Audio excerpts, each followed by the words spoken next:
Hi, and welcome to another edition of And It Starts Like This.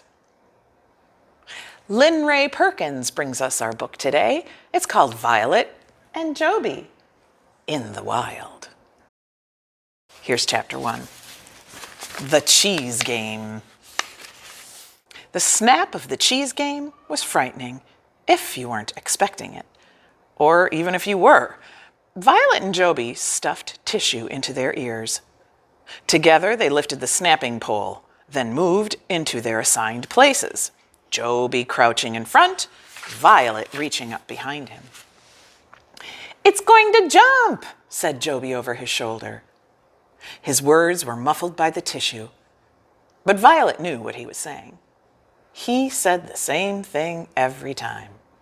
"I know," she said, "it always jumps. Are you ready?" asked Jobie. "Ready," said Violet. "Here we go then," said Jobie. Violet felt her brother's voice more than heard it, as he said, 1, 2, ready, and go! On go, they thrust the pole forward. It found its mark, and the game snapped shut, flinging itself into the air and clattering back down.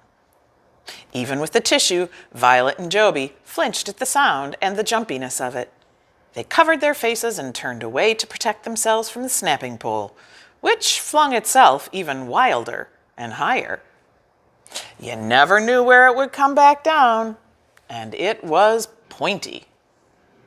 But then, when everything had landed and was still, they feasted on cheese and peanut butter.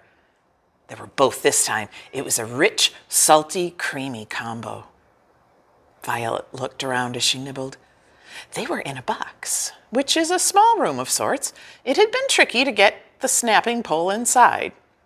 But now that they were here and the deed was done, it was nice. Private. Peaceful, even. All of the walls were smooth gray, the floor too. If she lived here, she thought, she'd want to decorate, liven it up a bit, make it cozy. But it was a pleasant enough place to have a meal. Hearing a murmur, Violet looked up. Her brother's lips were moving. She remembered the tissue and pulled it out from her ears. "What did you say?" she asked. "I said," he said, "I might take the shortest of naps."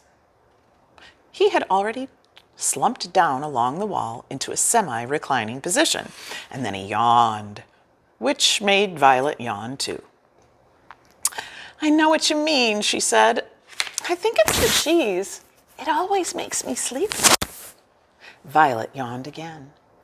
She really did feel drowsy. It had been a long and busy night. The air was warm. Her tummy was full. What harm could there be in a quick nap?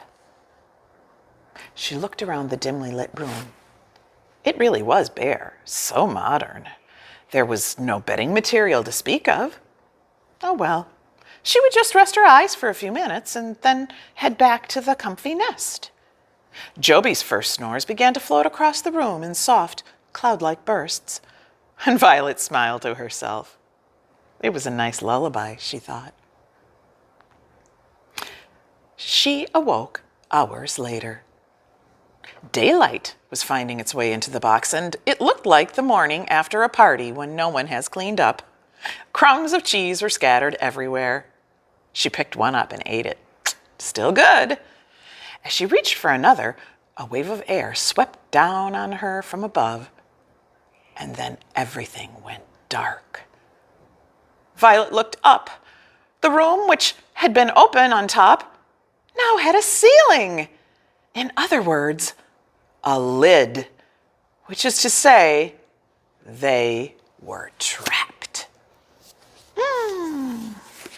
If you know the perfect kid for Violet and Jobie in the wild, give us a call or put it on hold through our LinkCat app. Either way, it's here and waiting for you. Bye.